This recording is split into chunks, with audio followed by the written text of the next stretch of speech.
ఇలా ఉంటుంది మన ఫైర్ బర్త్ బ్యాక్ సైడ్. ఇది మొత్తం సిరామిక్ బ్లాంకెట్స్. చూడండి కొంచెం చల్లగా ఉంటాయి అన్నమాట. కానీ లోపల ఎలా ఉంటుంది అంటే ఒక్కసారి ఇట్లా కట్టెట్టి చూపిస్తాను చూడండి.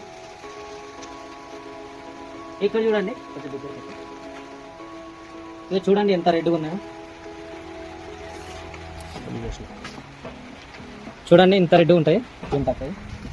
అయితే చూడండి ఇప్పుడు ఇలా చేశాం కదా. అయితే దీనిపైన ఇంటికించి మసి వేయాలి.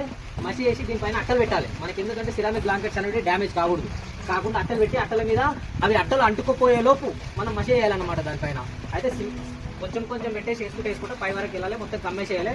కింద మొత్తం సెట్ చేసుకొని టైర్ లోపలికి వేస్తే సెట్ రెడీ. ఓకే ఫ్రెండ్స్, వేసినావా? చూడండి ఫ్రెండ్స్, ఈ కష్టాలు చూడండి. ఎన్ని రోజులు అని కుమ్మరి బతుకు. ఇట్లా మొత్తం మసేయాలి. మసేసినప్పుడు మనం లోపల పొగలు బయటికి రాకుండా ఉంటాయన్నమాట. అట్టలేసి